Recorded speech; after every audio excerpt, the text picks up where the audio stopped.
Welcome to legend TV. నేను మీ అన్న. ప్రజా దర్బార్ ప్రజల యొక్క సమస్యలు ఏదైతే ఉన్నాయో పరిష్కరిస్తామని ప్రజా దర్బార్ అయితే పెట్టడం అయితే జరిగింది.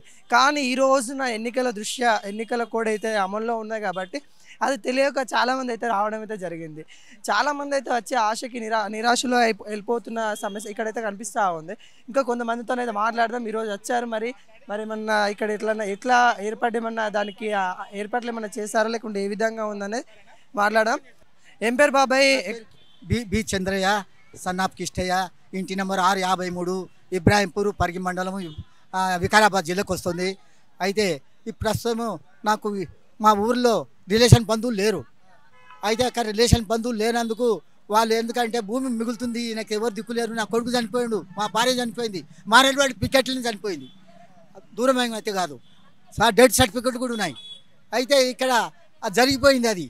కానీ నా సొంతం మా పెద్దలు సంపాదించిన భూమి ఇల్లు ఉంది ఇబ్రాహీంపూర్ పరిగి మండలం, అదేనే నాకు దక్కాలే కదా అనే ఆలోచన నాకుంది. ఇక్కడ సంపాదించలేదు నేను, అక్కడ సంపాదించింది మా పెద్దలు సంపాదించింది ఉంది భూమి, ఇల్లు స్థలం ఉంది, 200 గజాల జాగా వేరేవాడు కబ్జా చేశాడు.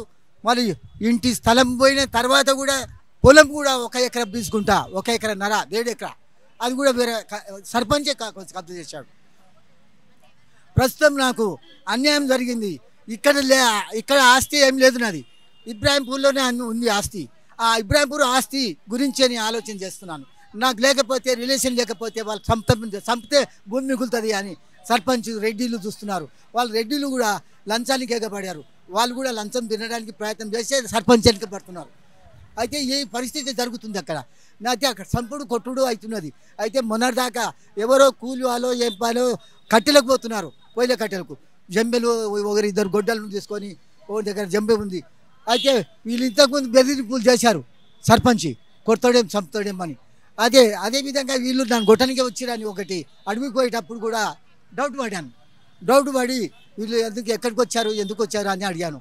అడిగితే లేదా పొయ్యిల కట్టెలకు పోతున్నాము అంటే చెప్పారు. చెప్తే ఇడిచిపెట్టాను. చూశాను ఎన్నికల కోడ్ ఉన్నది మరి తీసుకోవట్లేదని ఏమైనా చెప్పారా? అయ్యా ఎన్నికల కోడ్ ఉంది కదా తీసుకోవట్లేదని ఏమైనా చెప్పారా? ఎన్నికల కోడ్ ఉంది తీసుకుంటున్నారా అసలు అంటున్నా అని చెప్పేది. ఇబ్రాహీంపూర్లో ఉంది, నా పొలం ఉంది, నా స్థలం ఉంది, వాళ్ళంతా ఆక్రమించారు వేరే వాళ్ళు, కమ్మరు వాళ్ళు తెలుగు వాళ్ళు. సర్పంచ్ చేస్తున్నాడు ఇప్పుడు టీఆర్ఎస్ సర్పంచ్. ఆ రెడ్డిలు వాళ్ళకి సపోర్ట్ చేస్తున్నారు. అయితే ప్రస్తుతానికి నాకు అన్యాయం జరిగింది.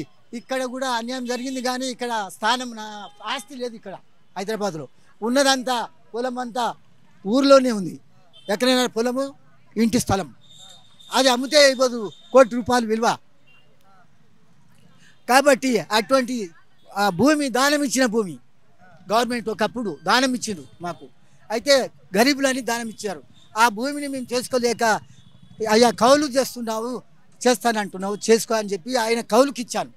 కౌలుకి ఇచ్చి నేను బతకడానికి హైదరాబాద్ వచ్చాను. గంతే నా తప్పు. ఆ తప్పుకు ఇక్కడ రేషన్ కార్డు ఆధార్ కార్డు తీసిన కదా కాబట్టి ఆ తప్పులు తీస్తున్నారు.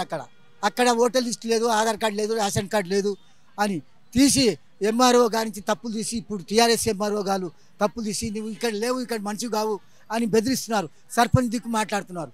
సర్పంచ్ కూడా కాపులు కూడా ఒకటయ్యారు. తప్పులు ఉన్నాయి, ఈయన భూమి దొరకదు, ఈయన చంపేయాలి అని కాపులు అక్కడున్న సర్పంచ్ చూస్తున్నారు నన్ను. అయితే ఈ పరిస్థితి జరుగుతుంది అక్కడ. ఇప్పుడు రేపు కూడా పోతున్నాను. కొట్టనికి వస్తారా ఏం చేస్తారా 2-3 తీసుకొని వెళ్తాను. 1-2 ముగ్గురు మెంబర్లు తీసుకొని వెళ్తాను పర్సనల్గా సీక్రెట్గా. మరి గొడ్డలు చేస్తారా ఏం చేస్తారో. ఇంతకుముందు కొట్టనికి వచ్చి సర్పంచ్ అధికారులు ఎవరు లేరా? గవర్నమెంట్ అధికారులు తప్పు తీస్తున్నారు. ఏమని నువ్వు లేవు, Aadhaar card ration card voter list హైదరాబాద్లో ఉన్నది, శ్యామలకుంట లక్ష్మీనగర్లో ఉన్నావు, కంచెల నారాయణపాడు దగ్గర ఉంటావు, ఇక్కడ నీదేం లేదు రావద్దు అంటే చెప్పి బెదిరింపులు ఇస్తున్నారు. బెదిరిస్తూ నన్ను కొట్టనికి కూడా సర్పంచ్ వచ్చాడు. అదే సర్పంచ్ కాపులో సపోర్ట్ తీసుకుంటున్నాడు. అయితే వాళ్ళకు ఇన్కమ్ ఉంది కాబట్టి సర్పంచ్ ద్వారా వాళ్ళు నన్ను కొట్టనికి వస్తున్నారు, లేకపోతే ఎవరు రారు. కాబట్టి ఈ విధంగా జరుగుతుంది అక్కడ ఊర్లో.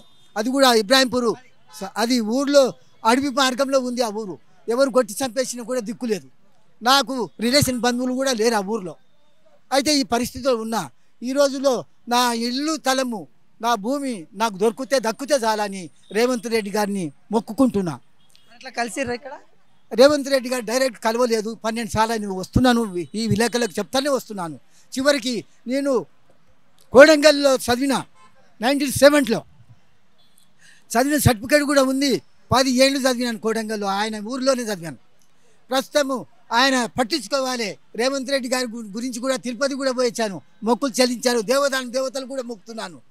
మరి హజ్రత్ జలాల్ షా అని ఇక్కడ ఉన్నది ఆర్పి రోడ్ మెయిన్ రోడ్లో, ఆర్పి రోడ్ మెయిన్ రోడ్లో ఉంది. అక్కడ కూడా ఆయన కూడా అన్నదానం పెడతానని మొక్కులు ఇచ్చాను.